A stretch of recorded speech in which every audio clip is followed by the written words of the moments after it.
সুপ্রিয় দর্শক, স্বাগত জানাচ্ছি আজকের সম্পাদকীয়তে। আমি আহমেদ সালেহীন। নির্বাচন না হলে ঝুঁকিতে পড়বে জাতীয় নিরাপত্তা, এক ধরনের বিপদ তৈরি হতে পারে দেশে। মন্তব্য জাতীয় ঐকমত্য কমিশনের সহসভাপতি অধ্যাপক আলী রিয়াজের। নির্বাচন প্রসঙ্গে প্রধান নির্বাচন কমিশনার বললেন, বেশিরভাগ লোকের জন্য বাংলাদেশে কাজ করা খুবই ডিফিকাল্ট। এনসিপি নেতা সার্জিস আলম বলেছেন, নির্বাচনের আগে এই নির্বাচন কমিশন নিরপেক্ষতা হারিয়েছে। অন্যদিকে কিছু রাজনৈতিক দল পূর্ব শর্তের মোড়কে ঢেকে দিয়ে নির্বাচনকে অনিশ্চয়তায় ঠেলে দিচ্ছে। আবার নির্বাচনমুখী রাজনীতিও বেগবান হচ্ছে দিনের পর দিন। নির্বাচন নিয়ে এই দ্বিধাদ্বন্দ্ব কেন? প্রাসঙ্গিক বিষয় নিয়ে আজকের সম্পাদকীয় নির্বাচন, শঙ্কা বনাম সম্ভাবনা। আর এসব নিয়ে কথা বলতে আমাদের স্টুডিওতে উপস্থিত আছেন ডক্টর মোহাম্মদ আব্দুল মান্নান, সহকারী সেক্রেটারি, বাংলাদেশ জামাতে ইসলামী, ঢাকা মহানগর দক্ষিণ; মাসুদ কামাল, সিনিয়র সাংবাদিক; এবং সারোয়ার তুষার, যুগ্ম আহ্বায়ক, জাতীয় নাগরিক পার্টি। দর্শক, আপনারাও এই আলোচনায় অংশ নিতে পারেন। এজন্য আপনাদের ফোন করতে হবে টেলিভিশনে দেখানো নম্বরে। এছাড়া ফেসবুকের মাধ্যমেও আপনাদের মন্তব্য পাঠাতে পারেন। আলোচনা শুরুর আগে জেনে নেব এখনকার প্রধান শিরোনামগুলো। নির্বাচন নিয়ে আর সংশয় নেই। জাতিসংঘে প্রধান উপদেষ্টার ভাষণের পর মির্জা ফখরুল। জুলাই সনদ বাস্তবায়ন চান তাহের। বিচার সংস্কারে জোর আখতারের। ঐক্যবদ্ধ না থাকলে মাথাচাড়া দিতে পারে গুপ্ত স্বৈরাচার, সতর্ক করলেন তারেক রহমান। রাজনৈতিক দলকে অনুরোধ করেও থামানো যাচ্ছে না চাঁদাবাজি, মন্তব্য জামাত আমিরের। ভোটে কোনো দলের পক্ষে কাজ করার প্রমাণ পেলে কঠোর ব্যবস্থা। নির্বাচন কর্মকর্তা সম্মেলনে হুঁশিয়ারি সিএসির। দলগুলোকে কমিশনের বিরুদ্ধে অহেতুক অভিযোগ না করার আহ্বান। জুলাই সনদ বাস্তবায়নে বিচার বিভাগের পরামর্শ চাওয়ার পরিকল্পনা। 15 অক্টোবরের মধ্যে চূড়ান্তের আশা ঐকমত্য কমিশনের। ঝুলে গেলে নির্বাচন নিয়েই শঙ্কা বিশ্লেষকের। এবং ভারতীয় নাগরিকদেরও বাংলাদেশে পুশিন, তীব্র সমালোচনার মুখে বিজেপি সরকার। আইনি লড়াইয়ে 6 ভুক্তভোগী, নিজ দেশে ফেরানোর নির্দেশ কলকাতা হাইকোর্টের।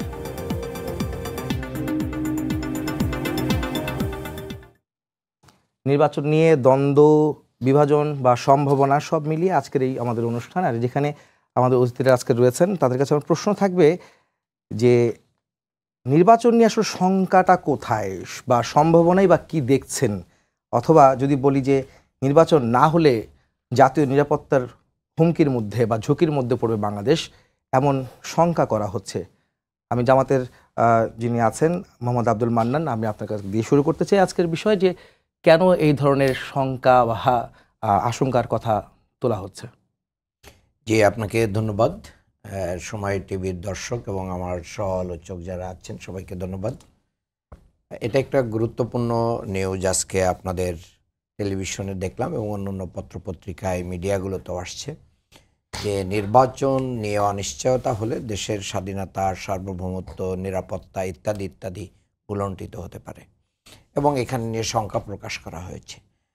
আমি একটি কথা সুস্পষ্টভাবে বলতে চাই, সেটি হচ্ছে বাংলাদেশ জামাত ইসলামের সম্মানিত আমির ডক্টর শফিকুর রহমান সহ আমাদের শীর্ষ নেতৃবৃন্দ সবসময় সরকার ঘোষিত সময়ে নির্বাচন হওয়ার ব্যাপারে পজিটিভলি কথা বলছেন এবং ফেব্রুয়ারিতে ঘোষিত যে নির্বাচন, এই নির্বাচনের সময়টাকেও স্বাগত জানিয়েছেন। আমরা এই ঘোষিত সময়ে নির্বাচন চাই। আপনারা সবাই জানেন যে প্রধান উপদেষ্টা যখন জাতির উদ্দেশ্যে ভাষণ দিয়েছিলেন তখন তিনি 3টি কথা অত্যন্ত দ্ব্যর্থহীন কণ্ঠে বলেছিলেন। একটি হচ্ছে আমরা সংস্কার চাই, বিচার চাই এবং নির্বাচন দিতে চাই। সংস্কার, বিচার এবং নির্বাচন। তো বর্তমান পরিস্থিতিতে যেটা দেখা যাচ্ছে যে দীর্ঘদিন ঐকমত্য কমিশনের সাথে রাজনৈতিক দলগুলোর যে আলাপ আলোচনা হয়েছে, এই আলাপ আলোচনার ভিত্তিতে যে জায়গাগুলোতে আমরা এসেছি, যেখানে একটি জুলাই ঘোষণা হয়েছে, যদিও সেটার ভিতরে ত্রুটি বিচ্যুতি আছে, অনেকের বক্তব্য আছে, এর পরবর্তীতে জাতি অধীর আগ্রহে বসে আছে যে একটা জুলাই সনদ ঘোষিত হবে এবং এটার একটা আইনি ভিত্তি হবে। আপনি দেখেন, যদি আমরা জুলাই সনদের আইনি ভিত্তি দিতে না পারি তাহলে এই ঐকমত্য হয়ে এতদিন ধরে আমাদের কাজ করে তার ফলাফলটা কি? তার ফলাফলটা তো কিছুই নাই। ইতিপূর্বে আমাদের যে অভিজ্ঞতা এদেশে রাজনীতিবিদদের কাছ থেকে আমরা যেটা দেখেছি যে 91-এর যে বিএনপি যখন ক্ষমতায় এসেছিল, তার আগে 90-তে যে গণ অভ্যুত্থান পরবর্তী যে ম্যান্ডেট এখানে বাস্তবায়ন করার কথা ছিল, তত্ত্বাবধায়ক সরকারের রূপরেখার কথা বলা হয়েছিল, কিন্তু বিএনপি সরকার এসে সেই তত্ত্বাবধায়ক সরকার কিন্তু দেশের জনগণকে দেয় নাই এবং গণ অভ্যুত্থানের স্পিরিট বাংলাদেশ ধারণ করতে ব্যর্থ হয়েছে, যার কারণে পরবর্তীতে 173 দিনের হরতাল হয়েছে, অবরোধ হয়েছে, বহু জানমালের ক্ষয়ক্ষতি হয়েছে, দিগম্বর হয়েছে মানুষ। আমি তখন ইন্টারমিডিয়েটের ছাত্র, আমি খুলনাতে থাকতাম, সেখানে আমরা আন্দোলন করেছি, সংগ্রাম করেছি, অনেক কিছুর সাক্ষী দেখেছি। 15ই আগস্টের 15ই ফেব্রুয়ারির একটা প্রহসনের নির্বাচন আমরা দেখেছিলাম। এক পর্যায়ে জনগণের আন্দোলনে এই সরকার পরাস্ত হয়ে তত্ত্বাবধায়ক সরকার দিয়ে তারপরে ক্ষমতা হস্তান্তর করতে বাধ্য হয়।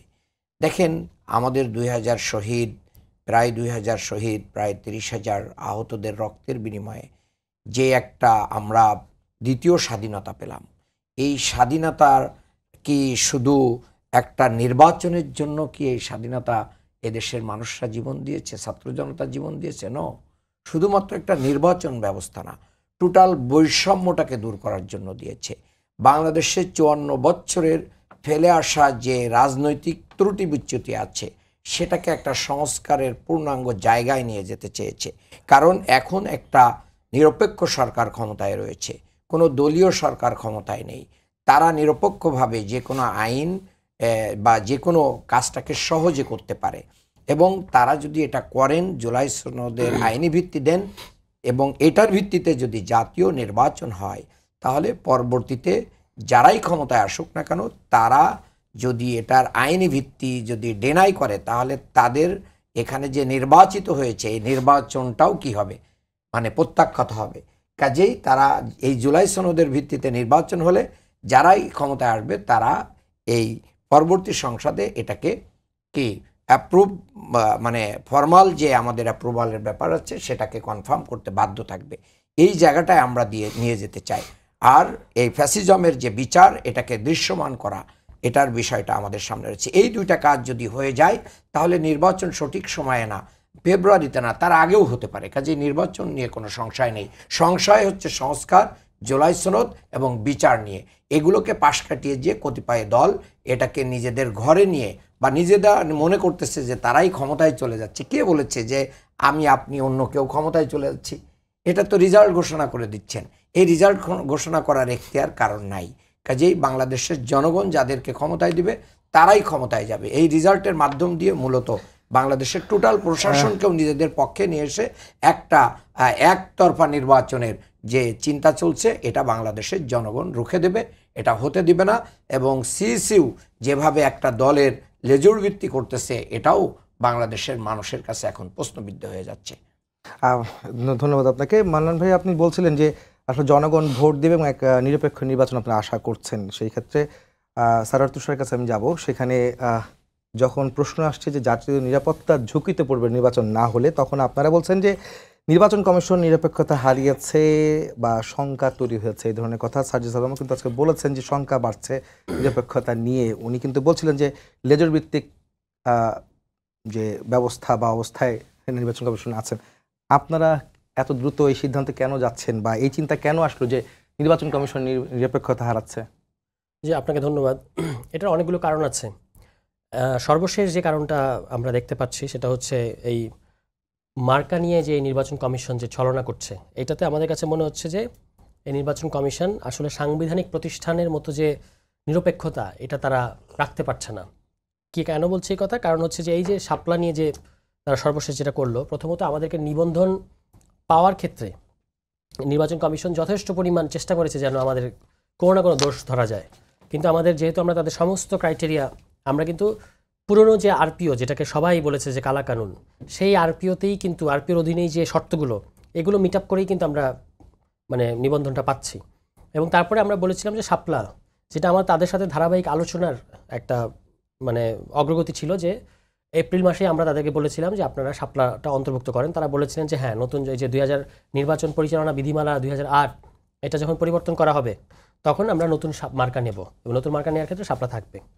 তারপর যখন আমরা ওই আপনার যেদিন নিবন্ধনটা আবেদন করলাম 22 জুন, সেদিন আবেদন করার সময় আমরা শাপলাটা অফিসিয়ালি তখন বলি যে আমাদের পার্টির এগেনস্টে আপনারা শাপলাটাকে সংরক্ষণ করেন। এবং এটা মিডিয়ার মাধ্যমে, সোশ্যাল মিডিয়ার মাধ্যমে নানাভাবে এটা সবাই জেনে গেছে। এবং পরবর্তীতে আমাদের জুলাই মাসে জুলাই পদযাত্রা, সেখানে আপনার সারা দেশ থেকে যারা এসেছে তারা সবাই কিন্তু এই শাপলা ফুলটা নিয়ে এসেছে। মানে শাপলার সাথে আমাদের একটা এরকম একটা ন্যাচারাল বা অর্গানিক সম্পর্ক তৈরি হয়ে গেছিলো। এটার পরবর্তীতে তারা জুলাই মাসে এসে বলা শুরু করে যে এটা জাতীয় প্রতীক, সুতরাং এটা দেওয়া যাবে না। তখন আমরা তাদের সাথে দেখা করে আবারও বলি যে মানে এটাকে যে আপনারা বলছেন যে এটা জাতীয় প্রতীক, এই কথাটা ঠিক না। শাপলা জাতীয় প্রতীক না। কারণ হচ্ছে জাতীয় প্রতীকটা হচ্ছে পানিতে ভাসমান শাপলা, তার দুই পাশে ধানের শীষ, পাট, তারপর তারকা, এই সমস্ত কিছু মিলে এবং একটা নির্দিষ্ট রং, নির্দিষ্ট একটা নকশা, এই সবটাই বিধিবদ্ধ করা আছে মানে 1972 সালের যে জাতীয় প্রতীকের যে বিধি সেটার মধ্যে দিয়ে। ফলে আপনি যে কোনো ধরনের শাপলা, আমরা তো ওই পানিতে ভাসমান শাপলা চাই নাই। আমরা বলি না যে মার্কাটা ব্যালটে পানিতে ভাসমান শাপলা, পানি এবং শাপলা দুটো উপাদান মিলে যদি আমরা বলতাম যে পানিতে ভাসমান শাপলা আমাদেরকে দেন, তবুও এটা আসলে জাতীয় প্রতীকের কাছাকাছি হতো। সেটা আমরা বলি নাই, আমরা শাপলার কথা বলেছি। পরবর্তীতে তারা এটা বলা বন্ধ করেছে যে এটা জাতীয় প্রতীক, সুতরাং দেওয়া যাবে না, এই কথাটা বলা বন্ধ করেছে। কিন্তু তারা এটা অন্তর্ভুক্ত করে নাই। এবং এতে করে আমাদের মনে হচ্ছে যে তারা আমাদেরকে অহেতুক মানে আননেসেসারি জিনিসে ব্যস্ত রাখতে চায় এবং আমাদেরকে আসলে এক ধরনের ভোগান্তির মধ্যে দিতে চায়। আপনি খেয়াল করেছেন সম্ভবত গতকাল অ্যাটর্নি জেনারেল তিনি ঠিকানায় ওই যে খালেদ মহিউদ্দিন সাহেবের একটা প্রোগ্রামে তিনি এসে বলেছেন যে এটা দেওয়ার ক্ষেত্রে কোনো আইনি বাধা নাই। উনি তো একজন অ্যাটর্নি জেনারেল রাষ্ট্রের। পাশাপাশি যে উনি আরেকটা কথা বলেছেন যে এখন এটা ওই নতুন মার্কা যেগুলো অন্তর্ভুক্ত করেছে তার মধ্যে না থাকলেও এটা অন্তর্ভুক্ত করা যাবে না, ব্যাপারটা এরকম না, চাইলে অন্তর্ভুক্ত করা যাবে, এটা শুধু ইসির সদিচ্ছার বিষয়। ফলে এই যে তারা আমাদেরকে অহেতুক, এবং এখন দেখেন তারা প্রথমে বলেছিল জাতীয় প্রতীকের কথা, এখন তারা আবার টেনে এনেছে নাগরিক ঐক্যের কথা। নাগরিক ঐক্যের সাথে তাদের এই আলোচনা কিন্তু অনেক আগেই শেষ। এবং নাগরিক ঐক্যকে তারা যখন এটা না করে দিয়েছে, নাগরিক ঐক্য এটা নিয়ে আর দেন দরবার করে নাই, নাগরিক ঐক্য এটা নিয়ে এগিয়ে যায় নাই।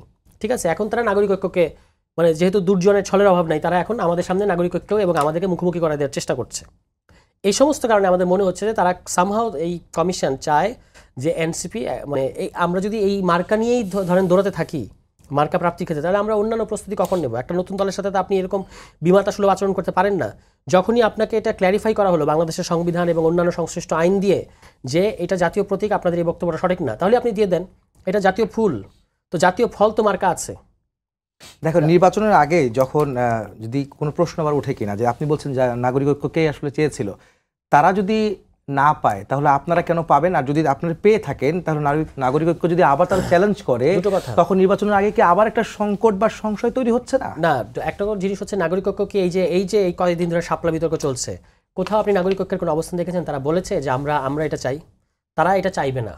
তারা এটা প্রথমে চেয়েছিল, কনফিডেন্স যে চাইবে না, তারা এটা চাইবে না। তাদের এটা হলো তাদের অবস্থান, যে তাদের অবস্থান আমার সাথে কথা হয়েছে সেরকম না, কিন্তু আমার কাছে মনে হয়েছে যে তারা এটা চাইবে না। কেন আমি বলি, কারণ তাদের হলো মার্কা রিপ্লেসমেন্ট।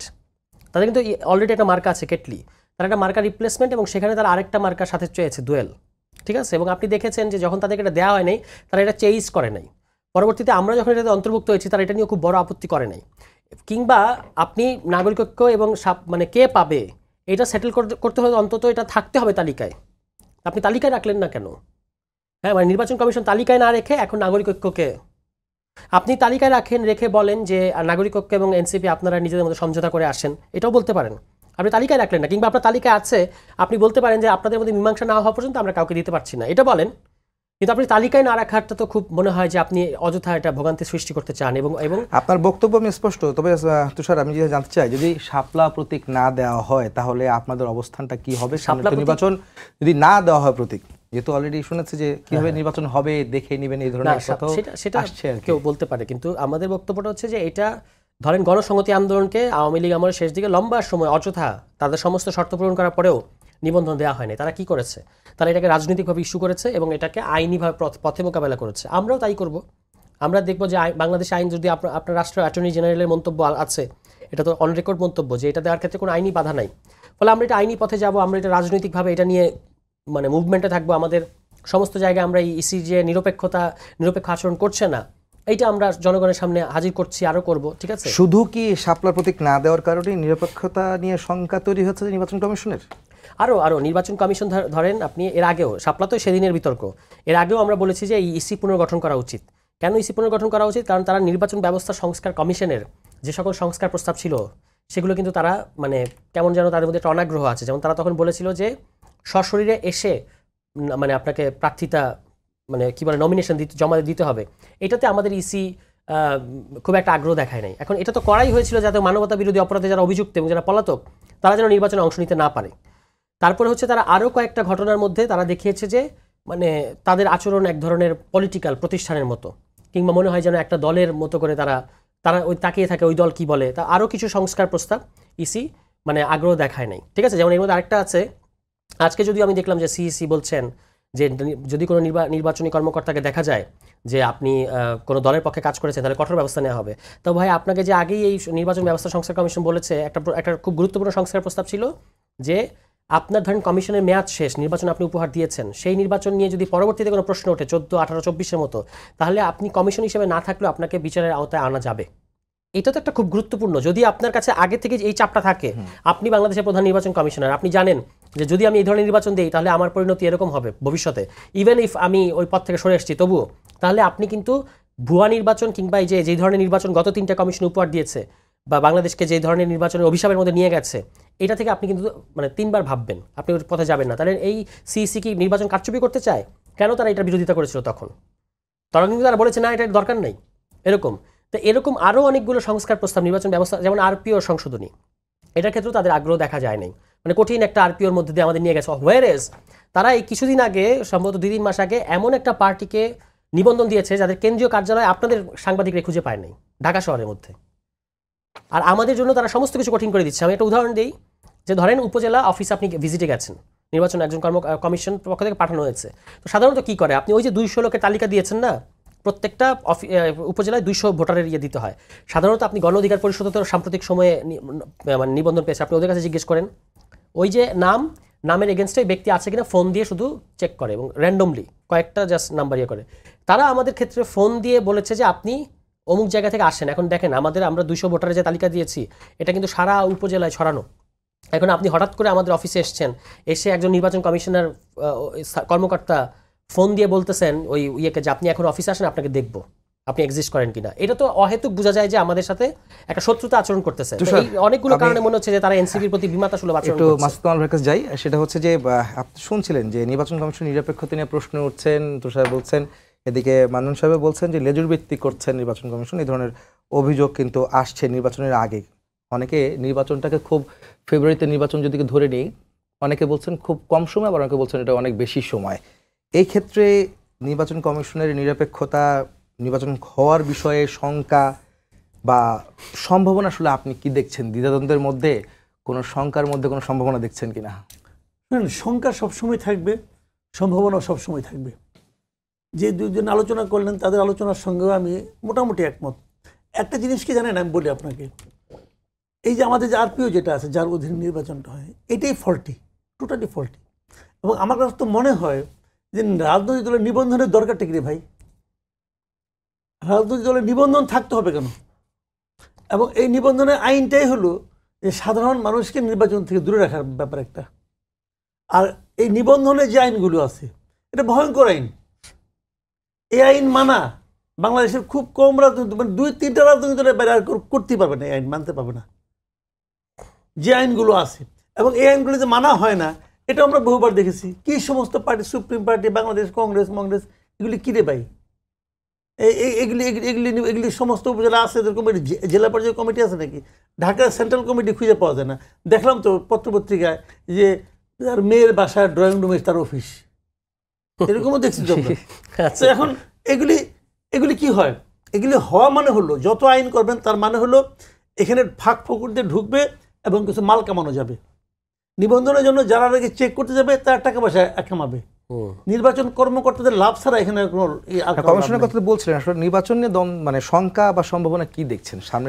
শঙ্কা হলো গিয়া মানে নির্বাচনটা হবে, ফেব্রুয়ারিতে নির্বাচন হবে বলে আমি বিশ্বাস করি, কিন্তু খুব ভালো নির্বাচন হবে না। এটা আমাদের ইউনূস সাহেব বলে না যে ইতিহাসে শ্রেষ্ঠ নির্বাচন তিনি উপহার দিবেন? উনি ইতিহাসও বোঝে না, শ্রেষ্ঠ বোঝে না, এটা হলো আমার বক্তব্য। উনি বুঝে না কিছু, উনি বাংলাদেশের মানুষে বুঝে নেই পর্যন্ত।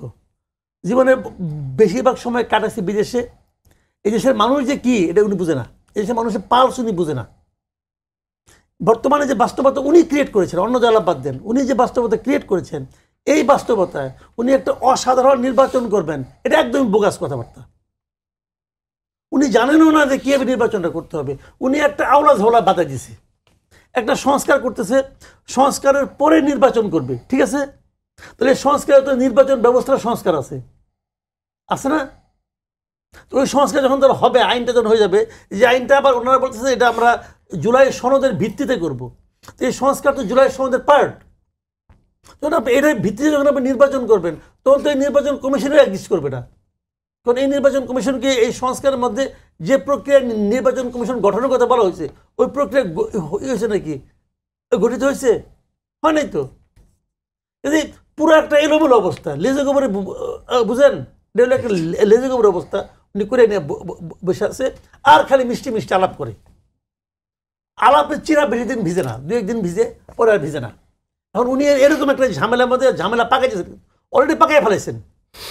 আমি একটা সিম্পল এক্সাম্পল দিয়ে বলি, জুলাই সনদের বাস্তবায়নটা কিভাবে হবে, এটা তো এই মুহূর্তে মূল বিতর্ক। কিন্তু 2 দফা এটা হলো মূল বিতর্ক। এই সনদের বাস্তবায়নটা আপনি কেমন করে করবেন? দেখেন, মানে হয় শয়তানি করছে অথবা না বুঝা করছে। একটা জুলাই ঘোষণাপত্র করছে না একটা, ওই যে 20 স্নাত দিনে 28টা, ওখানে বসে বসে উনি অনেকে ছাতা মাথা দেখলাম ধরছে, কে কারে জড়াই ধরলো না, ওইটা করলো একটা। তো ওইখানে কি ঘোষণা করছে, কতগুলি দফা আছে, ওইটা 20 নম্বর দফাটা একটু পড়েন আপনি। 20 নম্বর দফা স্পষ্ট বলা হয়েছে যে ওনার এই সরকার একটা সাংবিধানিক সরকার। যদি ওনার এই সরকার সাংবিধানিক সরকার হয়, তাহলে ওনার সরকার যা যা কাজ করবে সংবিধানকে মেনে করতে হবে। কোন সংবিধান? যে সংবিধান আছে এটা, আর তো কোনো সংবিধান এক্সিস্ট করে না। যদি এই সংবিধানকে আপনি মেনে যদি আপনি কাজ করতে যান, তাহলে আপনি জুলাই সনদকে আপনি কিভাবে বাস্তবায়ন করবেন? আপনি পারবেন? আপনি, আমি আপনার সিম্পল উদাহরণ দিয়ে বলি, আপনি আপনার নিজের হাতের আঙুলটা আছে না, এই আঙুলটা দাঁত দিয়ে কামড়ে কাইটা করতে পারবেন, শিখতে পারবেন? পারবেন না, জীবনে পারবেন না। পৃথিবীর কেউ পায় না। জীবনে কেউ নাক বন্ধ করে, হাত দিয়ে নাক বন্ধ করে আপনি দম বন্ধ হয়ে মরতে পারবেন না। চেষ্টা করে দেখেন, এটা কেউ পারে না। তো এটা হলো ওই জিনিস। আপনি এই কিভাবে বললেন যে আপনার সরকারটা সাংবিধানিক সরকার? সংবিধান তো আপনি বহুবার মানেন না। আপনি মানেন না। যেটা আপনি মানেন না সেটা ওখানে লিখতে হবে কেন? কেউ লিখতে হবে? ওটা ইন্টেনশন কেউ যদি লেখে থাকে তাহলে বুঝতে হবে সে একটা ইবলিস, একটা কেউ জাতীয় কেউ লিখছে। এই যে পোলাপার যে খেপে যে রাগ করে কক্সবাজার চলে গেছিল, ওটা আমার ঠিক করছে। তো এটা ভাই বাস্তবতা কি করতেছে না, এগুলো মানে ইচ্ছাকৃতভাবে একটা আওলা ঝাওলা বাধাই দিচ্ছে। পরে যে বলবে কি এই কারণে করতে পারলাম না, ঠিক আছে কি করা যায়, দেখা যায় কি করা যায়। যতদিন আপনি কি করা যায় করবেন, ততদিন আপনি থাকতে পারবেন। এইগুলো হলো নাটক রে ভাই। ইলেকশন দিতে হবে এবং দেখেন শেষের আওলা বাজবে একটা ইলেকশন নিয়ে, এটা বিরাট আওলা বেজে যাবে। আচ্ছা, আপনাকে ধন্যবাদ। মানন সাহেব, আপনার কাছে একটু আসতে চাই। সেটা হচ্ছে যে আপনারা তো এই প্রসঙ্গটা একটু পুরনো, মানে একটু আসছে এই কারণে, সেটা হচ্ছে যে আপনারা 5 দফা দাবিতে রাজপথে নেমেছেন। অনেকে বলছে যে আলোচনা চলা অবস্থায় আপনারা কেন রাজপথে আসলেন এবং আলোচনার টেবিল ছেড়ে 5 দফা দাবি নিয়ে রাজপথে আসাটা কতটুকু যৌক্তিক, আপনারা কি মনে করেন? নির্বাচনের আগে এত কম সময়ের মধ্যে এই দাবি দেওয়া পূরণ হওয়া সম্ভব? আচ্ছা, আমরা যে দাবি দেওয়াগুলো করেছি এগুলো কি অযৌক্তিক? এটা কি নির্বাচনের জন্যই প্রয়োজন না? আর লেভেল প্লেইং ফিল্ড ছাড়া কি আপনি খেলবেন? না, সেটা নিশ্চয়তা দিচ্ছে তো। বাংলা মানে এই যে ক্রিকেটের মতন যদি রেফারি যদি ইন্ডিয়ার পক্ষে হয় তা আপনি জিততে পারবেন? আপনাকে তো আউট দিয়ে দিবে, আপনাকে তো জিতাই দিবে। আউট হলেও আউট দিবে না। তার মানে হচ্ছে লেভেল প্লেইং ফিল্ড প্রয়োজন। আমরা যা দাবি করতেছি এটা কি আগামী নির্বাচনের জন্য আশু প্রয়োজন, সংস্কার আমাদের প্রয়োজন, যার জন্য আমরা রক্ত দিয়েছি। আর আপনি একটা কথা বলেছেন যে আলোচনার ভিতর দিয়ে কেন? আলোচনা তো দীর্ঘ সময় চলতেছে, আলোচনার 1 মাস এক্সটেনশন টাইম চলতেছে। এখন আমরা মাঠ পর্যায়ে আন্দোলন করার পরেও আমরা এটা দেখছি না যে এটা কি হবে। মানে এগুলোর একটা সমাধানে এসে জাতিকে ঐক্যমত্যে নিয়ে এসে একটা নির্বাচন তারিখ ঘোষণা হয়ে মানুষ নির্বাচনের ট্রেনে উঠবে, এরকম কোনো কিছু আমরা দেখছি না। আজকে ঐকমত্য কমিশনের সহসভাপতি যে বক্তব্য দিয়েছেন, এটা আমার কাছে খুব অ্যালার্মিং মনে হয়েছে। দেখেন, মূলত উনি এটার মাধ্যম দিয়ে কাদেরকে উস্কে দিলেন আমি জানি না। বিশেষ করে এই দেশে শেখ হাসিনার আমলে যখনই কোনো গুরুত্বপূর্ণ ইস্যু আসতো তখন জঙ্গি নাটক সাজানো হতো। যখন আমাদের দেশে কোনো সত্যিকারের দাবি দেওয়া হতো তখন এগুলোকে রাজাকার বলে বিভিন্ন তকমা দিয়ে এগুলোকে শেষ করে দেওয়া হতো। আসলে বর্তমান প্রশাসনের ভিতরে আওয়ামী লীগের যে মানে প্রশাসন, আওয়ামী লীগের নিয়োগ করা যে প্রশাসন আছে, মূলত তারা একটা বিশৃঙ্খলা তৈরি করতে পারে। তারা এই রাষ্ট্রের ভিতরে এই বিশৃঙ্খল পরিবেশ তৈরি করে মূলত ফ্যাসিস্টদেরকে ওয়েলকাম জানাতে পারে। এটাকে উনি হয়তো ইঙ্গিত করছেন। আবার যে একটি দল মনে করছে আজকে নির্বাচন হলে তারা একবারে বিশাল মেজরিটি নিয়ে ক্ষমতা আসবে, তারা তাদের অপকর্মের জন্য এখন চিন্তা করতেছে যে তারা তো মনে হয় ক্ষমতার এই মেজরিটি শেষ হয়ে যাচ্ছে, বরঞ্চ আমাদের ক্ষমতা তো চ্যালেঞ্জে চলে যাচ্ছে। দেশপ্রেমিক লোকেরা যে ঐক্যবদ্ধ হচ্ছে, এটার মাধ্যম দিয়ে তাদের যে মানে জামা কাপড় পরে চেয়ার রেডি করে বসার যে প্রস্তুতি, এটা কিছুটা হলেও দুঃস্বপ্নে চলে যাচ্ছে। এই জায়গা থেকে আমি বলতে চাই যে ওনারা আশঙ্কা করতেছেন যে বিভিন্ন গ্রুপ এখানে বিশৃঙ্খল পরিবেশ তৈরি করতে পারে। এই সুযোগে আমাদের প্রতিবেশী দেশ ইন্ডিয়া, যারা আমাদের কল্যাণ চায় না, তারা অনেক কিছু করার সম্ভাবনা আছে। তবে বাংলাদেশ সেই পজিশনে নাই, বাংলাদেশের জনগণ সেই পজিশনে নাই। বাংলাদেশের জনগণ রক্ত দিয়ে ৭১ এনেছে, বাংলাদেশের মানুষ রক্ত দিয়ে ২৪ এনেছে। কাজেই এই বাংলাদেশের মানুষ যে কোনো পরিস্থিতি মোকাবেলা করে বাংলাদেশকেই ঠিক রাখবে, বাংলাদেশের স্বাধীনতা সার্বভৌমত্বকে ঠিক রাখবে। আপনার কথা আসছে সেটা হচ্ছে যে পিআর এর দাবি নিয়ে আপনার রাজপথে আছেন, বা ৫ দফা দাবির মধ্যে এটি একটা। কিন্তু শোনা যাচ্ছে যে আসলে পিআর নিয়ে আপনার রাজপথে থাকলেও আপনারা ৩০০ আসনের প্রার্থী দেওয়ার ব্যাপারে আপনার প্রস্তুতি নিচ্ছেন, নির্বাচনের প্রস্তুতি নিচ্ছেন।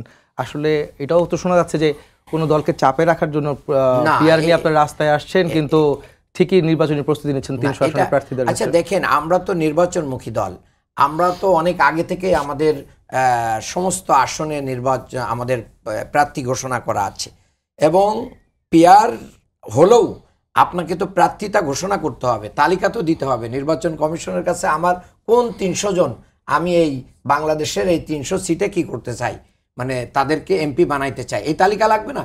তো সেই তালিকায় তো আমরা আসন ভিত্তিক মানে ঘোষণা করে দিয়েছি, জনমত তৈরি করতেছি।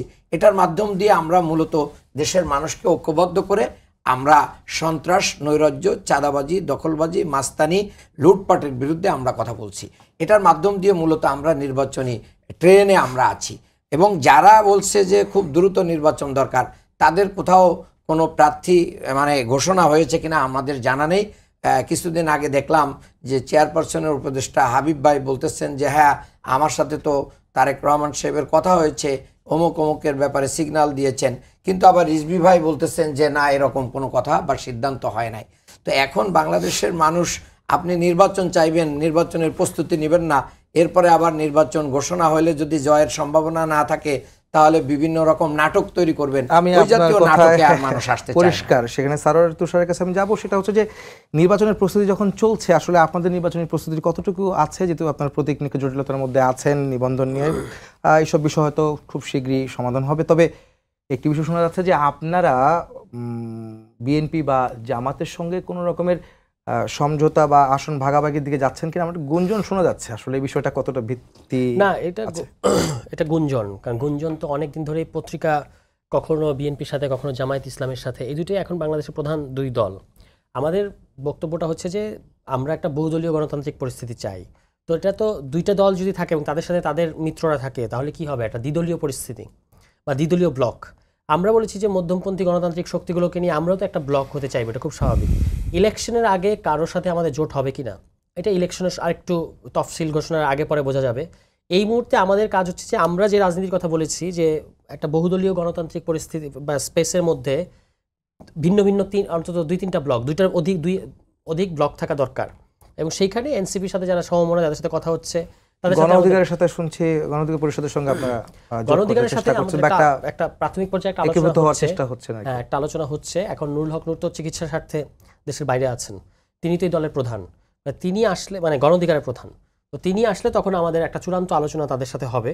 এর আগ পর্যন্ত এখন আমরা মানে কোথায় কোথায় গ্যাপগুলো কি প্রাথমিক আলোচনায় আসলে তুষার আমি জানতে চাই যে আসলে প্রাথমিক আলোচনা কতদূর আছে, সেটা হচ্ছে যে গণ অধিকার পরিষদ বা সঙ্গে নিয়ে কি আপনারা জোট করবেন নাকি একীভূত হবেন দুইটি না, দল, জোটের এনসিপি এবং কথা গণ হচ্ছে অধিকার না। পরিষদ? জোটের কথা হচ্ছে না, এই দুই দল একীভূত মিলে হওয়ার এক বিষয় দল হচ্ছে। হওয়া, দুই দল মিলে এক দল হওয়া, এবং সেটা কিভাবে এনসিপির মানে যে এই মুহূর্তে যে সাংগঠনিক কাঠামো সেটার মধ্যে আমরা কিভাবে তাদেরকে জায়গা দিতে পারি বিদ্যমান সাংগঠনিক কাঠামোর মধ্যে। সেক্ষেত্রে নুরুল হক নূর সহ তাদের যারা শীর্ষ নেতৃত্ব আছে তাদেরকে একটা মানে ফর্মিডেবল পোস্টস দেয়া, সেটা হচ্ছে একটা খুব মানে আমাদের জন্য আমলে নেওয়ার মতো ব্যাপার, কারণ তিনি তো তার একটা দলের প্রধান। তো এগুলো নিয়ে আলোচনা চলছে, সব তো আর ধরেন এখনই বলে দেওয়া যাবে না, আলোচনাটা আগাক আরও কিছুটা, এবং তিনি দেশে আসলে তখন চূড়ান্ত পর্যায়ে আলোচনা হবে। যেটা আমরা বলতে পারি সেটা হচ্ছে যে তারা যথেষ্ট পরিমাণে ইন্টারেস্টেড এবং আমরা যথেষ্ট পরিমাণে ইতিবাচক, এবং যেহেতু একসাথে আমাদের আন্দোলন করার আওয়ামী লীগ আমলে বিশ্ববিদ্যালয়ের ক্যাম্পাসে এবং ক্যাম্পাসের বাইরে তরুণদের এই তরুণ গোষ্ঠীর একসাথে আন্দোলন করার বা একসাথে ফ্যাসিবাদ বিরোধী আন্দোলন করার অনেকগুলো উদাহরণ আছে। ফলে আমরা মনে করি যে যেটুকু দূরত্ব আছে এটা আসলে মিট করা সম্ভব, এবং করে তারপর একটা দলীয় ব্যানারে কিংবা পরবর্তীতে আরও অন্যান্যদের নিয়ে আমরা জোট করবো কিনা সেটা আরেকটু পরে বোঝা যাবে। আরেকটি বিষয় হচ্ছে যে তুষার আপনার কাছে দিয়ে যাবো আরেকজনের কাছে, সেটা হচ্ছে যে মুক্তিযুদ্ধের চেতনা বিক্রি করতে গিয়ে আওয়ামী লীগ এখন দিল্লিতে, বিএনপি নেতা সালাউদ্দিন আহমেদের কথা বলেছেন, তাই জুলাই চেতনা বিক্রি না করার আহ্বান। একই সঙ্গে তারা ইসলামকেও বিক্রি না করার বা ইসলামী চেতনা না আসার বিষয়ে আহ্বান জানিয়েছেন সালাউদ্দিন আহমেদ আজকে জানিয়েছেন। এই বিষয়টাকে আসলে আপনারা কি দেখবেন? ওনারা বলছেন যে জুলাই যোদ্ধা তারাও, সারা মানুষ বা দেশের মানুষ যারা ফ্যাসিবাদ বিরোধী আন্দোলনে ছিলেন প্রত্যেকেই জুলাই যোদ্ধা। আপনার এখানে দ্বিমত আছে? এখন সালাউদ্দিন সাহেবকে এরকম একটা উদাহরণ দিতে পারবে কোথায় জুলাই চেতনা বা জুলাই চেতনা কথাটা আসছে কেন? যখন জুলাই সনদ বাস্তবায়ন নিয়ে আমরা দেখতে পাচ্ছি যে বিএনপি ছাড়া প্রায় সকল দল এক জায়গায় প্রায় একই রকম, যে জুলাই সনদের ভিত্তিতে আগামী নির্বাচন হতে হবে। তার মধ্যে কেউ গণভোট, কেউ গণপরিষদ, কেউ সাংবিধানিক আদেশের কথা বলছে, কিন্তু সবাই চায় যে ইলেকশনের আগে জুলাই সনদের ব্যাপারে একটা সিদ্ধান্ত নিয়ে। এখন এই কথাটা বললে কি এটা হয়ে যাবে যে এটা জুলাই চেতনা?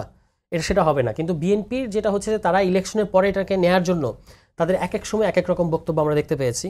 আমরা বরং উল্টো দেখেছি যে আওয়ামী লীগের মতো স্বাধীনতার পক্ষের শক্তি, বিপক্ষের শক্তি, রাজাকার, এই কথাগুলো কিন্তু বিএনপির তরফ থেকেই, যে হুইচ ইজ আনফর্চুনেট, এটা বিএনপি সবচেয়ে বেশি বলেছে। বিএনপি এটার ভিকটিম ছিল 15 বছর, মানে বিএনপিকে তো রাজাকার বানিয়ে দিয়েছিল না, কিন্তু সেই বিএনপি এখন ওই আওয়ামী লীগের মতো, বরং আমরা বলবো যে বিএনপি চেতনা ব্যবসাটা সবচেয়ে বেশি করেছে এই 5 আগস্টের পরে, যেটা করা দরকার ছিল না।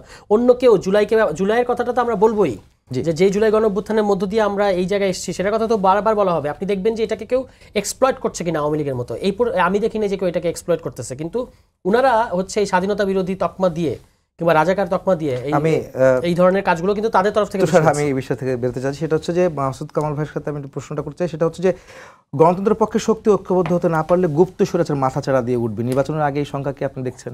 অবশ্যই এটা নিয়ে অনেক আলোচনা হচ্ছে।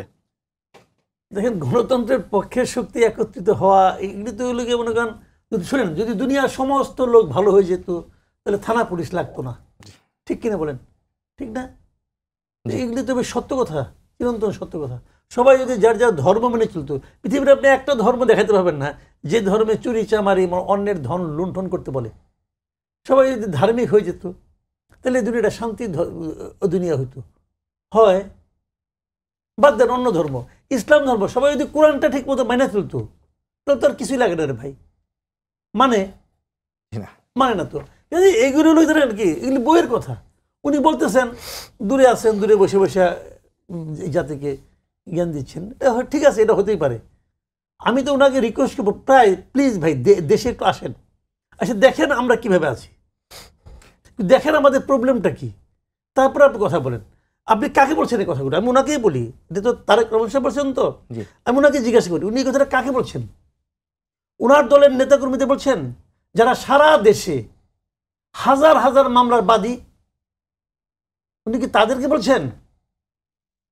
শুনেন, আপনি হিংসা দিয়ে কখনো অহিংস সমাজ কায়েম করতে পারবেন না। এটা ওনার দল করতেছে, থামাতে পারছেন? উনি খালি কিছু বলবে যে আমি তো 7,000 লোককে বহিষ্কার করছি। এতে যখন কাজ হয় নাই তখন বুঝেন এইটা তাহলে সিস্টেম না, তাহলে এই সিস্টেমের সমস্যার সমাধান হবে না। হচ্ছে কি ভাই, আমার কাছে সময় একেবারে শেষ পর্যায়ে, আমি লাস্ট প্রশ্নটা করতে চাই আপনাকে দিয়েই, সেটা হচ্ছে যে হঠাৎ করে শোনা যাচ্ছে যে আসলে আওয়ামী লীগকে পুনর্বাসনের চেষ্টা করা হচ্ছে, অনেকে আওয়ামী লীগের ভোট টানার চেষ্টা করছে নির্বাচনের মধ্যে। হঠাৎ করে আওয়ামী লীগ কেন প্রাসঙ্গিক হলো আজকের বাস্তবতায়? শোনেন, আগামী নির্বাচনে আওয়ামী লীগ খুব প্রাসঙ্গিক হবে। আগামী নির্বাচনে ব্যালটে নৌকা মার্কা থাকবে কিনা আমি জানি না, এখন মতো যে নমুনা দেখতেছি থাকবে না, কিন্তু আপনি মানবেন আওয়ামী লীগই নির্ধারণ করবে আগামী নির্বাচনে কে জিতবে কে হারবে। এই কারণে যে আওয়ামী লীগের যে ভোট ঘোষণা, আওয়ামী লীগের যত একদম প্রত্যন্ত অঞ্চলে একটা সাধারণ লোক আছে যে সারা জীবনে নৌকা মার্কা ছাড়া অন্য কোনো মার্কে ভোট দেয় নাই, এরকম লোকের সংখ্যা এই দেশে কমপক্ষে 1 কোটি আছে। কোনো দল কি তাকে টানার চেষ্টা করবে? এখন সেই লোকটা কাকে ভোট দিবে এবার? সে কাকে ভোট দিবে? এবং সে যেহেতু তার জন্য ব্যালটে তার কোনো বিকল্প থাকবে না, এটা কিন্তু গণতন্ত্রের ক্ষেত্রে বড় ব্যত্যয়, এবং এটা ডক্টর ইউনূস কায়েম করতেছেন। ধরলাম থাকলো না, তারপরে সে কাকে ভোট দিবে? সে কাউকে না কিন্তু ভোট দিবে, অথবা সে ভোট দিতে আসবে না। এই তাকে যে ভোট দিতে আনতে পারবে, যে আমি বুঝতে পেরেছি আসলে আমাদের হাতে একেবারে সময় শেষ, আজকের মতো এখানে শেষ করতে হচ্ছে। সবাইকে ধন্যবাদ জানিয়ে শেষ করছি আজকের সম্পাদকীয়। আগামীকাল আবার দেখা হবে একই সময়ে। শুভরাত্রি।